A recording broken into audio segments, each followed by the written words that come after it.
Fabulous, everybody. I hope you guys are hanging in there with the winter snow. I'm having a conversation with Harold Koplowitz, who's an old friend of mine, and he is the head of the Child Mind Institute.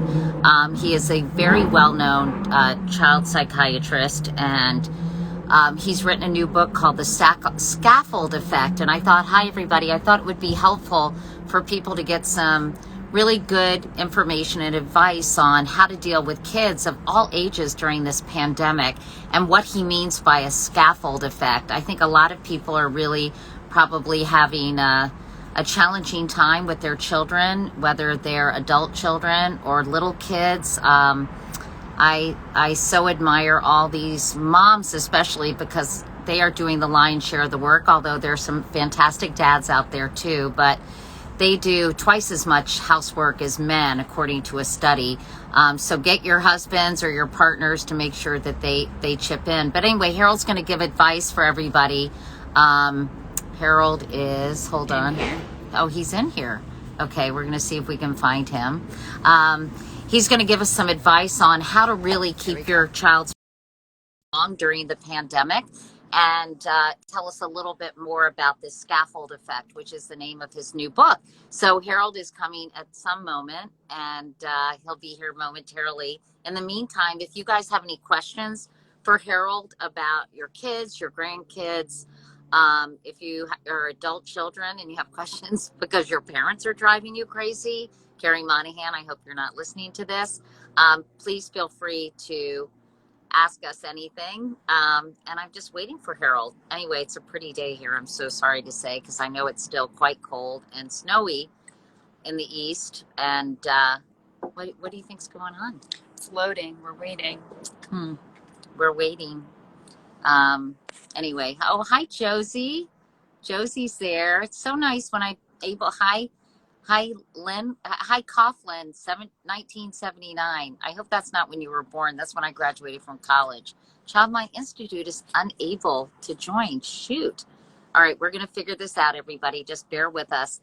And Harold is really wonderful. During my time as a mom, I've often sought his wise counsel, and I think he's going to have some good advice for all of us. Hello. Harold, hi. Hi, I'm in cold New York. I know you are. I'm so sorry. I feel bad, but not that bad. No, don't feel that bad. You look good too. You look Thank good and the weather's great. So, Well, I feel like we know, go ahead. Sorry. we know each other for decades and you don't change. So Oh, it's kind of wonderful. Your energy, the way you look and the way you care about the world is really important. So, that's so nice, Harold. What a nice thing to say. Well, I was explaining to our viewers that I've known you for a long time and that I've sought your advice and counsel during various times of my life. Harold lived in my apartment building when I first moved to New York and knew my late husband, Jay, and was really helpful when Jay was sick and later passed away. So I appreciate, Harold, everything not only you've done for me, but for parents and children everywhere, because I think you are such a knowledgeable person. And I wanted to talk to you about this new book you've written called The Scaffold Effect. And I wanted to know, Harold, did you start writing this before the pandemic? And did the pandemic change the way you tackled some of these issues? so the book was actually written about a year and a half ago, pre-COVID. And the concept was that raising a kid is like building a building, right? The scaffolding that parents should provide is just to support the child. But if the child really wants to turn into a skyscraper or into a ranch or to a split level, we have to modify the scaffolding. But then COVID came on, and I actually spoke to my editor and said, should I start making it very COVID specific? And she said the book was made for COVID. When stressors are coming on during child rearing times, you need to do more scaffolding. And one of the most important things about scaffolding is you have to scaffold yourself. You have, self-care is really childcare. And during COVID, I've never thought of that more. That every morning when you wake up, it's kind of like we're running a marathon. So if you don't do some mindfulness, if you don't do some exercise, if you haven't slept 8 hours, if you're not eating well, you're not able to take care of your kid. You're not going to be able to support them and make sure that you're giving them structure, support, and encouragement. So, who would have thought, Katie, we spent a lot of time together after 9/11. 9/11 turned out to be a sprint compared to this. It was a terrible event. It really affected 3,000 Americans died, and it was very New York centric. If you got on a plane and went to Boston or went to Miami or to Los Angeles, you kind of forgot about it. This is going on for almost a year.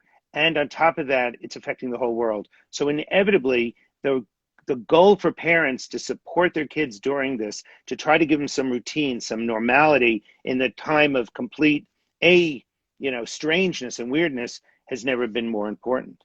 Yeah, And I couldn't agree with you more, although it makes me bristle a little for you to say 9/11 was a sprint, because for all of those families, it was a life-altering, life-shattering experience. I But couldn't agree with you more. And I distinctly remember being on the Today Show with you, and we were talking about how I said, we have to tell our kids that we're prepared, that this isn't going to happen again. Don't worry. And you said to me, how do you know that?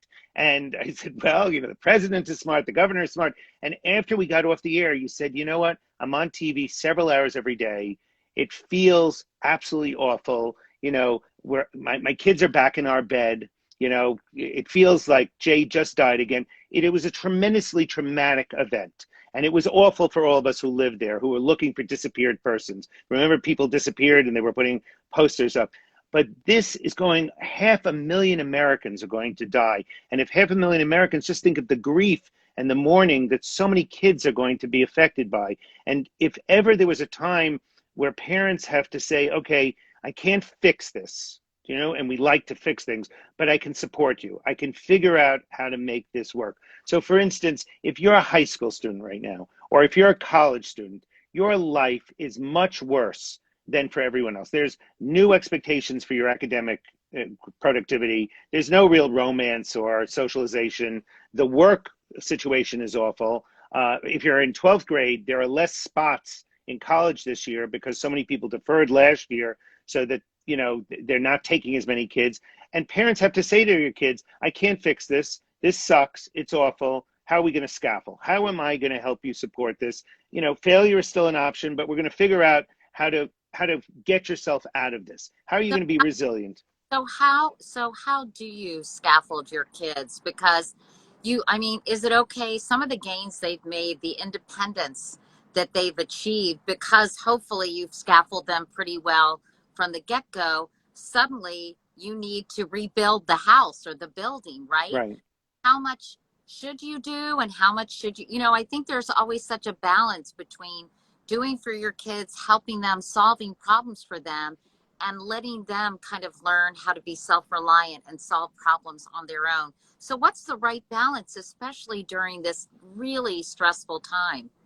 So I think we're hardwired to fix things for our kids. We want to protect them. It always blows my mind when I'm on an airplane, they say, oh, if the pressure drops, put the mask on yourself first before you put it on your kid. It just doesn't seem right, but it's but it's definitely logical, right? It makes perfect sense because you need the energy to then put it on your kid if he's fussy, or the second or the third kid. So one of the things that we have to do is we have to be able to let our kids fail. We can't always fix it. They can fail tests. They can get rejected from certain colleges, the first choice versus the third choice or the fourth choice. And we can be there to validate them and to say, yes, this is awful. But at the same time, to say, you know what, I think there are ways around this. How do you think we should make this better? How can we have who just did that to you? I was trying to turn off the comments, but I'm going to keep them on because okay. I thought you looked cute that way, but I think it's so hard not to fix it, right? I don't know if your kids got into their first choice, but I remember when my oldest son definitely wanted, he applied early to Harvard and he got deferred. And I was like so angry. I was going to drive up there and talk to Larry Summers, who was the president, and say, how could you keep and you know what? He got into Brown and he got into a whole bunch of he loved going to Brown. And I'm sure he would have loved going, I went to the University of Maryland. He would have loved going there. I mean, it's not that important. And failure or not getting what you want can actually be good for you. I mean, it can actually make him more resilient the next time around. I think the other thing we do is we protect our kids from embarrassment. I tell this vignette in the book that when Josh was in fifth grade, he went to a private school in New York, and on Thanksgiving, right, 2 days before Thanksgiving, they had an assembly where people could do ballet or read a poem, and most of the boys didn't do anything. He came home around 10 days before Thanksgiving and announced that he was going to do a dance with his friend Adam in homage to Michael Jordan. I knew he loved Michael Jordan. He had all these posters, but his idea of doing a dance in front of the entire assembly of, the middle school was social suicide, right? I knew that that was a disaster. I had patients who were talking to me for decades about that terrible event. And he said, oh, it's going to be great. And my wife says, Linda says, oh, that's terrific. And I'm looking at her, he could do surgery on the stage. What are we talking about? A dance. And he was a very socially reticent kid. So 3 days before the assembly, he says that his friend Adam is backing out. And I say, oh, well, it wasn't meant to be. No, I'm going to do it alone. I've been working with the dance instructor. She's choreographed the whole thing. It's a goddamn disaster. And I'm trying in the most gentle way to protect him. And my wife is saying, no, go for it. And she's very shy also. I can't figure out, what are we doing here? So the day of the the assembly comes, I'm not at the school, obviously. I'm at the hospital. And I call my wife right afterwards. She was an art teacher at the school. And she says to me, he just killed it. It was just unbelievable. He did this rap dance. He was spinning. He flipped over. And people were cheering. It was really amazing. And I have to tell you, at the time, I thought, what was I protecting him for? Embarrassed? You don't die from embarrassment. Fast forward to his 30th birthday. We're at his 30th birthday, and his best friend gets up there, Elias, and says, you know how much I hate all of you know how much I hate speaking in public, but I love Josh, so I'm going to do this. The first time I laid eyes on him, I was in fourth grade, and it was at the Thanksgiving assembly, and they announced that Josh Koplowitz from House 52 was going to do an interpretive dance in honor of Michael Jordan. He said, I knew it was social suicide, and he was in fourth grade. He said then the lights went off. Joshua was wearing a Chicago Bulls basketball outfit, very baggy, a baseball hat backwards. He was spinning, flipping. The entire assembly, he said, got up and was shouting, go Josh, go Josh. And on Monday after Thanksgiving, there was Joshua with his head down, carrying too many books. He said, I talked to my parents about this so many times, about how brave Joshua was. And I thought to myself, not only was I trying to protect my son from embarrassment, what's the big deal? But he was trying to get out of his comfort zone.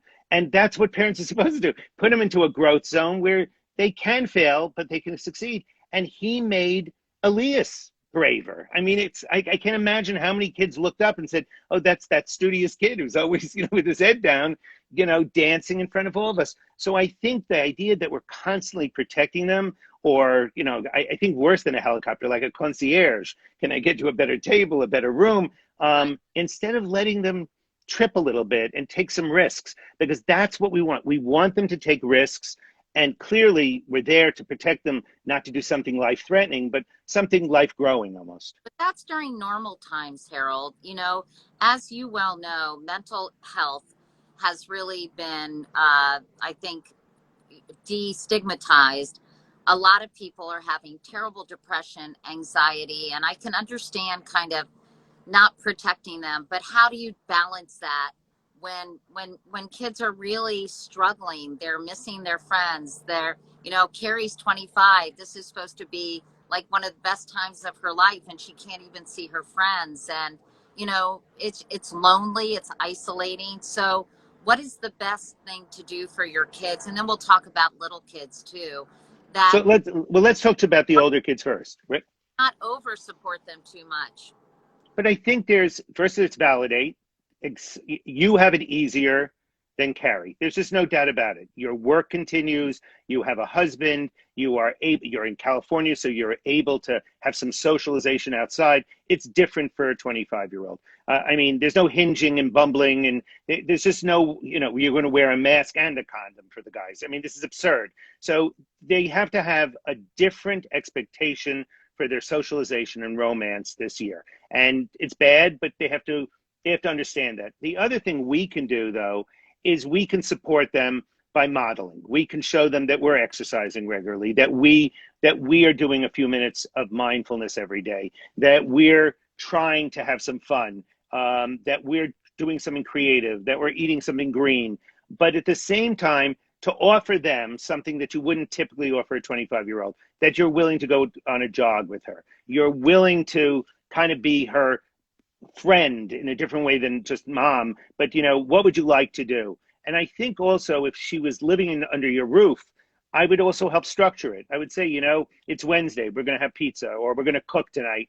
We'll look forward to that. Or it's Friday night, we're going to go watch a movie. What would you like to watch? If it's a younger kid, you may land up watching Ace Ventura 10 times, but you have to help them with the structure of this. The one thing you start worrying about, even for a 25-year-old, is when the signs and symptoms of real anxiety or depression come on, that they don't want to change out of their pajamas in the morning, that their hygiene starts to go away, they're sleeping too much, that the loss of the structure of not having a regular job or being able to go out on a date starts affecting their mood and their behavior. And that's when the scaffold comes in. That's when you say, what, we need to get a mental health professional. I think, by the way, the only silver lining, and I have trouble with the word silver lining, of COVID is that we now have telehealth. And telemental health has become remarkable. At the Child Mind Institute now, we see 300 kids a day on a screen. Beforehand, we saw 200 kids in person. So that means that some of the barriers have disappeared, that there's no waiting list, there's no waiting room, there's no transportation, and you can get your child or your young adult child the help that they need pretty easily. If you start seeing that for more than 2 weeks, things are just not right. Which is so important, because you and I talked about how there needs to be greater access to mental health services that for years, right? In rural areas, it's cost prohibitive for so many people. So I think you're right. That is a very positive development. What big complaint do you hear from the parents of older children who are now, probably many of them, living at home, boomeranging, going back, and then, honestly, sometimes regressing to when they were younger? So I will speak from the heart and from experience. I really would like to have dinner with my sons once a month, maybe every other Sunday. Having dinner with your children every single night, and they don't clean up, or all of a sudden you're saying things that don't make any sense, like please pick up your clothes, is really troubling. That's a red flag, because basically what you really want is you want to say 3 positive things to your child for every negative thing. And if all of a sudden your 30-some-year-old, 25-year-old is living in the house, they start acting like they're 12 and you start treating them like they're 12. So that regression is just a bad thing to happen. And so parents just have to watch out for it and say, is this important? If the clothes are on the floor, or if she's not putting the dishes away, can I try to catch her being good? Can I say, I really appreciate that you made dinner tonight and you really did such a beautiful job. And thank you for cleaning up the dishes. I really appreciate it. Things that we think they're supposed to do anyway, but we have to label it. I call it like catching your kid being good instead of catching them when they're bad. I think that we're almost wired to do negative tracking, to tell you what's wrong with this picture. And if you do that to your child, particularly a school-age child, you're not, you didn't do your homework, why isn't your room cleaned up, you're chewing with your mouth open, endless negative stuff. It doesn't change any behavior. And if you could fix it so that you're actually tracking all behavior, and therefore commenting on good stuff 3 times for every 1 time you say something negative, that constructive criticism has much more power. By the way, it's not a bad thing for us to do as spouses either. Right. If you're, and living in tight quarters, it's very easy to quickly, tight quarters, living closed in and not going to work makes it much harder to be pleasant, all the time. So I want to address parents who are, and sometimes single parents who are trying to help their kids with school, with Zoom school, trying to work, trying to keep the house clean.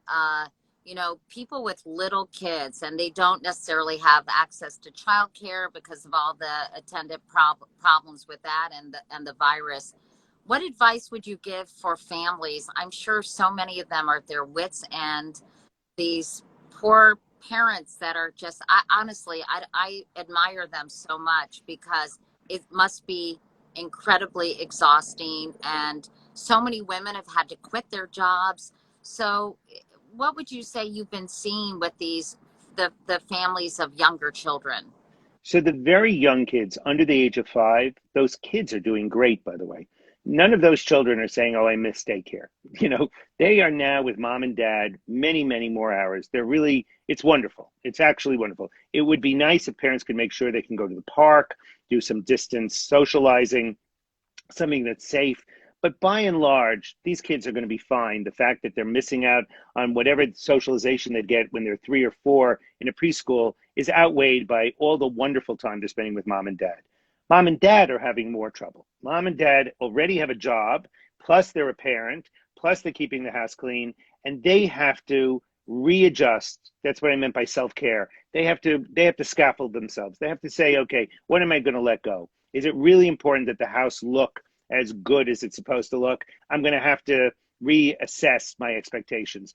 Am I going to tag team with my husband or my wife or my partner and say, it's your turn. I'm going for a run, or I'm going to take a nap, or I'm just going to read a book. And if you don't institute those structures, it can really one day just blends into another. And you start talking to moms who are just incredibly exhausted, more so than their husbands. You know, the dads seem to be able in some ways to keep, prioritizing work. And Because the I, moms so much more.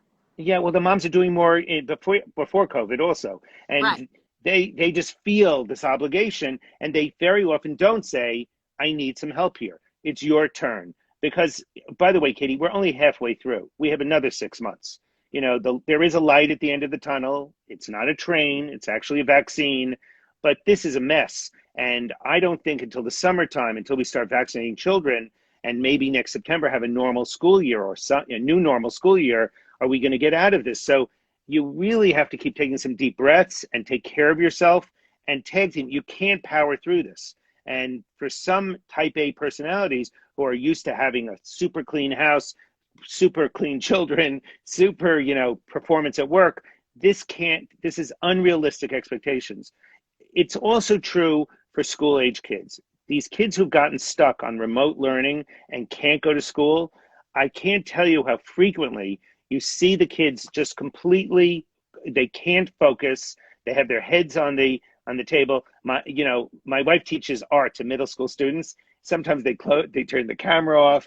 They won't hand in the assignment. She's doing stretch. Okay, everyone stretch now. I said, when did stretching become part of art? She said, I can't keep them focused. And she said, and this is art. What happens when it's history or math? So parents have to say to themselves, this is going to be a year of less academic productivity if my kid's between the ages of 5 and 12.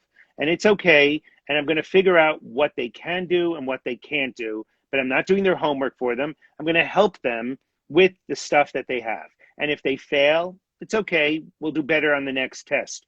This is a test of your parenting. And if you can remember, the building's going up. It's just slower this year. And it's not your job to drag your kid up. It's your job just to keep supporting them, encouraging them, and kind of giving them some structure. Those are the 3 most important things. I have some good questions that I'm getting from people watching. Somebody wanted to know, what about kids who are between the ages of 6 and 14? This is Billy Sky. Hi, Sky. Who are upset about not being able to see their friends. I mean, that's tough. It is really tough. I guess you can go do some socially distant stuff outside. I guess you could play in the snow, but it's really, really hard, right? It's very hard. How do you help those kids? I think that's where you need to give them some structure. Let's have, once a week, twice a week, every day, an hour of FaceTime with a group of kids or a Zoom. Let's get on the phone, and I'll call some mothers and see arranging a play date like you used to do when they were 6 or 5, so that they all meet in the park and they all wear masks and they do some social distancing. And, you explain the rules of engagement for them. I worry for those kids. Those kids need the socialization. They need to figure it out. And remember, if you're a shy kid, or if you're not one of the, the queen bee or the alpha male, you need some help to get back into that group. And in fact, Katie, there are a group of kids who seem to be doing great, who are anxious, and they're not going to do well once we re-enter the real world. These are the separation anxious kids who are afraid to be apart from their parents. These are the kids who are socially uncomfortable and have like social phobia. When we force them back, that's when they're going to become symptomatic. We're going to have it like an epidemic of anxiety disorders once the world returns to normal. And parents really have to not be fooled by how well their kids are doing home alone. Those are the people who, by the way, if you want to be a good scaffold, you send an email to the teacher and say, could you call on my child once or twice on a Zoom class, because they're hiding from you, and it would really be good for them to let you know how much they know. Because if they don't practice that, it's going to be very hard when they get exposed again. Well, anything that can help kids before the reentry period, so we don't have an epidemic of really trouble, other than call on my kid. Is there anything else we can do to kind of scaffold them so we're not going to see this epidemic? So that's where I would suggest, a parent saying, let's go have a social visit with another family and make sure that mom and dad don't stay near the kids. That's when I would say, there's a extramural soccer in the park. Let's go do that. You love soccer, even if they're not talking to other kids. Boys are very good at not talking. They're grunting at each other, but they're socializing. Let's go, if the weather is okay, let's go to the beach with another family. It really doesn't make a difference, but it forces parents to do something that they typically wouldn't do with teenagers. Usually teenagers want to separate from their parents, and here parents are going to have to arrange the play date and then separate from the play date, because the kid is going to feel, by nature, he's not an outgoing child. But when you're hanging out on the street, or you're hanging out at the playground, or you're on a sports team, you naturally socialize. Or you're sitting at the table in the cafeteria, other people start talking to you. All of that has disappeared. So mom and dad have to figure out, if I have one of those kids who's not biting at the bit to say, I got to get out, how do I set it up for them so that they have a chance of success or failure, but they have some socialization? If you take it for granted that they're doing well, just sitting in the room, looking at their screens, doing their homework, watching TV, it's false. It's really false assurance. This is not a good sign. Well, I wanted to ask you in closing, because I know we don't have so much time. By the way, I just want to remind people who might have just joined us.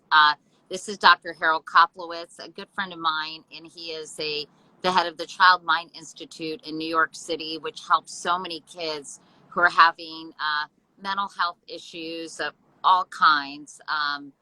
And he's written a book called The Scaffold Effect about the importance of building strong structures and foundations for your kids. And I thought it was interesting, Harold, you say sometimes, the scaffold, you have to repair the scaffold. So it's not kind of a one-time building.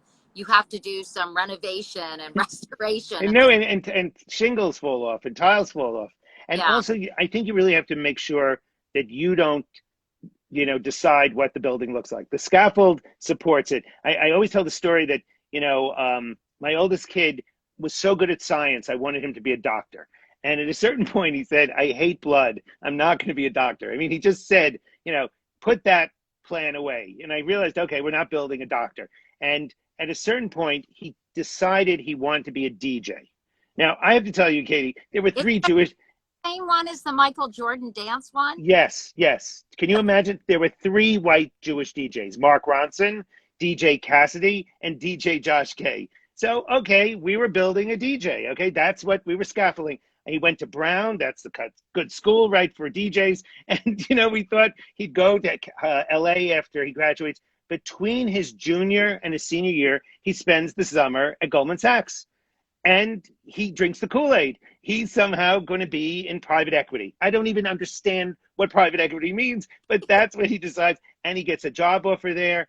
And we're chatting with him about, do you really want to do this? He runs a private equity firm right now. So if you told me that we were ready for that DJ, we had to change the scaffold because he was designing the blueprint. It wasn't our blueprint. And I think that's one of the hardest things parents have, because you want to protect the kid. I didn't want him embarrassed. I didn't understand what finance was, let alone private equity. But the fact is that along the way, the building changes. And you, if you're good parents, you continue to offer that structure, support, encouragement, even though it's not your dream, even though it's not the building we thought of when he popped out, And so I think that's and that's also a good story. Sometimes it's bad stories. Sometimes the kid has dyslexia, or the kid, is a klutz and you really wanted an athlete. it's throwing the ball at the kid, not saying, you're giving them false hope that they're going to play in in the major leagues. Before we go, I was going to ask you about screen time. Screen time was a problem Hi, Australia. Screen time was a problem pre-pandemic for so many families. I've done whole documentaries about our addiction to tech, and if it's here as we sit on this Instagram live, but if it's robbing us of our humanity and the things that it's doing to kids, I think my friend Josie probably would like to hear about this, about her son Jack. It's really, really hard when there aren't a lot of options. They're not leaving the house. They're not with friends, to keep them away from screens. And what advice would you offer parents about that? Can So they relax so, about it right now? yes. So pre-COVID, we actually did a study that we published in Time magazine, of all places, which is that kids who had problematic internet usage, who used social media more than 8 hours a day, if you had an underlying ADHD or depression, your symptoms got worse. It was almost like smoking pot, that if you smoked pot, your anxiety got worse. Here it is that if you use the internet. Now we find that most kids are using the internet more than 8 hours a day. And so we have to relax our rules, but simultaneously have some idea if it becomes problematic. Are we just using it because we're not studying, or we're not using it because we don't want to socialize with someone, or we're not sitting at dinner with people? There's certain rules that still should abide. No screens during dinner, no screens after 12 o'clock or 11 o'clock. Otherwise, during COVID, you could really become more addicted than ever because you're so bored that you're numbing yourself. So you still have to keep some guidelines, but you also have to understand it's going to be more than, your usage is more than before. So you can relax a teeny bit. Yeah. Harold, you should at some point do like a live broadcast where you take questions from people. I tried to get most people's questions, and I love the one. This is my favorite. How can we make sure that children are civically literate and consumers of truth? So, you talk about their parents have to be civically literate and consumers of truth, right? Well, I have to tell you that I think that's a very good question, because when we think about raising our kids, we didn't think about Twitter, and we didn't think about Facebook, and we didn't think about Instagram, or how many different voices are coming at us. And we took it for granted that if you said something that was not true, the newspaper would be censored or the TV station would be censored, and that somebody was watching. And so right now, if there was ever a time to keep communication open to your child and talk to your kid, take advantage of the fact that you have more time with them about what you think, why you think something is true, why something is false, why wearing a mask, for God's sakes, is a public health issue. It's protecting yourself and protecting someone else, and why that makes sense is really important, because parents forget that even during the teen years, you are still the most influential factor in your kid's life. It's true that the peer group got more influential than they were before, but at the end of the day, what mom and dad say to you in a scaffold way, not a pedantic kind of hit them over the head, but give them information, ask them what they think, go back and keep that going, you will still have the most. That's how you make them civic minded, and that's how you also make them truth seekers, testing what someone is saying to them and not just believing it and swallowing it. Well, I think you have to, just like you have to look at misogynistic or racist or homophobic messages they're getting sent, and challenge those messages. Like, why are they doing this? Or what are you seeing? I mean, I used to do that with advertisements. Once Carrie corrected me because I commented on something that was totally superficial, and she said, why would you do that? But I think you have to work with them to be critical thinkers, and that is so important. It's such a difficult time in our country right now, and there's so much venom and animosity. It must be hard on kids to see, or at least kind of have it in the ether, where people are being just spreading lies and misinformation and not caring, having different versions of the truth, which But I think in the beginning of the Trump administration, when Conway came out and said alternative facts, that was a moment where parents have to say, no, there is no such thing as alternative facts. There are facts and there are Opinion. disagreements and opinions, but not facts. And that's the same thing about science right now. I mean, it's very troubling, even when the governor of New York State says, experts. Well, someone's either an expert or they're not an Now, expert. If so, you didn't hear that? yeah, no, I said, why did he say that? I don't understand. I don't understand what was in it Was because facetious? no, I don't know, but this is not the time to question experts. Some people really are experts. They spend decades learning things and then sharing their knowledge with us, and we feel reassured. I mean, someone said to me, how do you know what Fauci? I said, if Fauci gets a vaccine, you could go ahead and get a vaccine. If that man at 80 takes a vaccine, you should go, oh, I'm not sure. Don't worry about it. You don't have to be sure. Fauci is sure. He has spent a lifetime doing that. And that's how we make these decisions, right? It's not based on the fact that, someone said, and there's so many somebody saying on the internet and out there that kids can be easily influenced. You mean, and you have to, they will wear tight clothes or they'll wear loose clothes or they'll get an earring or they'll get a tattoo. All of that's insignificant. What's really important is this constant kind of, are you questioning what people are telling you?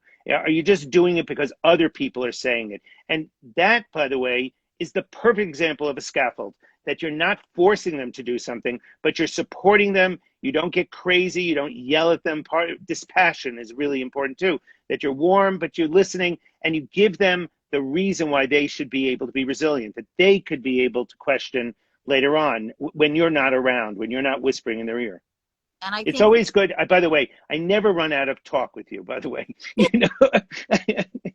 take one moment before we say goodbye and just, tell all the parents out there that I'm sure they're doing a much better job than they think. I think that probably all this time results in all this self-doubt and worry that they're not, I think the most important thing is loving their children. And, I think, I hope somehow parents out there are feeling supported, even if it's by this kind of,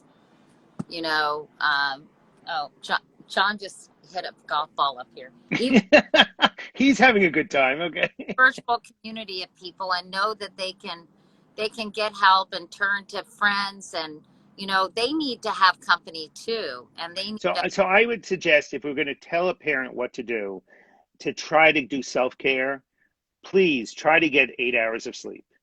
Please try to take a walk every day.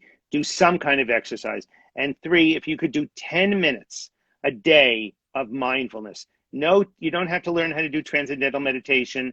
Just sit for 3 minutes to 5 minutes twice a day. Just sit with your thoughts. Close your eyes. Don't judge your thoughts. Listen to to the way you sound, and just let go.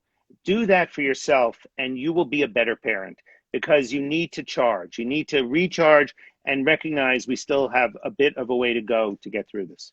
All right. Well, Harold, again, I'm just going to say the name of the book is The Scaffold Effect. It's your new book. This is my friend, Harold Koplowitz. You can follow him on social media. Also, the Child Mind Institute is a great resource for people who are having, serious difficulties. And please, if that's the case, be sure to get professional help. Harold, great to see you. Thanks. Good to see you. Stay well. Okay. Bye, Bye. everybody. See you.